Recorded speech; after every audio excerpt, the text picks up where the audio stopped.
അപ്പോൾ നോക്ക്, പിന്നെ നമ്മൾ ഭൗതിക വിഷയങ്ങൾക്ക് വേണ്ടി നിലവിളിയും കണ്ണുനീരും ഉപവാസവും ചെയ്യുമ്പോൾ നമ്മുടെ ആത്മീയ ജീവിതം തകർന്നു പോവുകയാണ്. അതായത് ഇസ്രായേൽ ജനത്തിന് എന്താണ്, ദൈവം അവരെ മരുഭൂമിയിലേക്ക് കൂടെ കാനാൻ ദേശത്തിലേക്ക് കൊണ്ടുവരുമ്പോൾ അവർ പറഞ്ഞൊരു കാര്യമുണ്ട്. ഞങ്ങളുടെ പഴയകാല ജീവിതം ഈജിപ്തിന്റെ അടിമത്തത്തിൽ കിടന്നപ്പോൾ എന്താണ്, അവിടുന്ന് സ്വാതന്ത്ര്യം കിട്ടിയ ദിവസം യഹോവയായിരിക്കും ദൈവത്തെ ആരാധിക്കുക എന്നുള്ള ഒറ്റ വാഞ്ചയോടി മാനസാന്തരപ്പെട്ടു എന്ന് പറഞ്ഞാൽ അവിടെ അത്ര ശരിയാകത്തില്ലെങ്കിലും അവരെന്താണ്, പെട്ടെന്ന് ചാടി ഇറങ്ങിയാണ് മോശയുടെ കൂടെ. പക്ഷെ അല്പം കഴിഞ്ഞപ്പോൾ ജീവിതത്തിൽ ഞെരുക്കങ്ങളും കഷ്ടത്തിൽ വന്നപ്പോൾ അവർ പഴയ ഇറച്ചിക്കലങ്ങളെ ഓർത്തു. ഞങ്ങൾക്ക് ഇറച്ചി എവിടെയെന്ന് മോശയോട് അവരെന്താണ് നിലവിളിക്കാൻ തുടങ്ങി.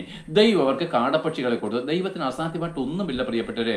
പക്ഷെ എന്താണ്, അത് അവരുടെ വയറ്റിലേക്ക് ഇറങ്ങുന്നതിന് മുമ്പ് ദൈവം ക്ഷയം അയച്ചതാണ് പറഞ്ഞു കഴിഞ്ഞാൽ അവർ പലരും മരിച്ചുപോയെന്നാണ്. ആ ഭക്ഷണം തൊണ്ടയിൽ ഇരിക്കുമ്പോൾ തന്നെ അവർ പലരും മരിച്ചുപോയി എന്ന് വെച്ച് കഴിഞ്ഞാൽ അവരെന്താണ്, ദൈവത്തിന്റെ വിളി കേട്ട് ഇറങ്ങിയെങ്കിലും അവരെന്താണ്, കണ്ണുകൾ ഭൗതികമായിരിക്കുന്ന നന്മയിലേക്ക് അന്നെന്നുള്ള കാര്യങ്ങളിലേക്ക് തിരിഞ്ഞത് വഴി ദൈവത്തിന്റെ കോപം വന്നു. ദൈവം എന്താണ്, പാലും തേനും ഒഴുകുന്ന ദേശത്തേക്കല്ലേ കൊണ്ടുപോകുന്നത്.